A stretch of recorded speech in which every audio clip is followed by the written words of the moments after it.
ரொம்பவே simple and டேஸ்டியான mutton fry எப்படி செய்யறதுன்னு சொல்லி பார்க்கலாம். சேனலுக்கு சப்ஸ்கிரைப் பண்ணிக்கோங்க. ஃபர்ஸ்ட் ஒரு கடாயில் 1 டேபிள் ஸ்பூன் அளவுக்கு எண்ணெய் சேர்த்துக்கிறேன் நான். இது கூடவே ஒரு கொத்து கருவேப்பிலை, நல்ல ஒரு 10-15 சின்ன வெங்காயத்தை நான் முழுசாகவே சேர்த்துக்கிறேன். சேர்த்துட்டு இதை நம்ம நல்லா வதக்கிடலாம். வெங்காயம் நல்லா வதங்கணும். வெங்காயம் நல்லா வதங்கி வந்த பிறகு இதில் 1 டேபிள் ஸ்பூன் அளவுக்கு இஞ்சி பூண்டு பேஸ்ட் நான் சேர்த்துக்கிறேன். சேர்த்துட்டு இஞ்சி பூண்டு பேஸ்ட்டோட பச்சை வாசனை போகிற அளவுக்கு இதை நல்லாவே வதக்கி எடுத்துக்கலாம். நம்ம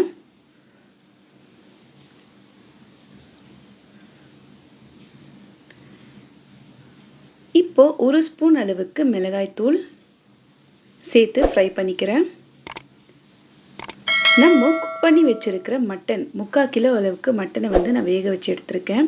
இதில் நான் எதுவுமே சேர்க்கல. கருவேப்பிலை, 2 பச்சை மிளகாய், சோம்பு, பட்டை, உப்பு இது மட்டும்தான் சேர்த்துட்டு நல்லா ஒரு 4 விசில் வேக வச்சுட்டு எடுத்து வச்சுருக்கேன். இப்போது இதை இதோடு சேர்த்துட்டு நல்லா கலந்துட்டு மூடி போட்டுட்டு ஒரு 10 நிமிஷம் அளவுக்கு மீடியம் ஃப்ளேமில் வேக வச்சுக்கலாம். மட்டனோட சூப் எல்லாமே சேர்ந்து பார்த்திங்கன்னா நல்லாவே கொதிச்சிட்ருக்கு. இந்த ஸ்டேஜில் ஒரு தக்காளி நான் சேர்த்துக்கிறேன். ஒரு தக்காளி சேர்த்துட்டு எல்லாத்தையுமே நல்லா கலந்துட்டு இதை உங்களுக்கு எந்த கன்சிஸ்டன்சி வேணுமோ, அதாவது ரொம்ப ட்ரையாக வேணும்னாலும் ட்ரையாக, இல்லை செமி கிரேவி மாதிரி இருக்கணும்னு நினச்சிங்கன்னா அந்த ஸ்டேஜ் வரைக்கும் இதை நீங்கள் ஓப்பன் பேன் வச்சு ரொம்பவே நல்லா ஃப்ரை பண்ணி எடுத்துக்கோங்க. எனக்கு ட்ரையாக வேணும். ஸோ நான் இந்த மாதிரி ட்ரையாக ஃப்ரை பண்ணி எடுத்துக்கிறேன்.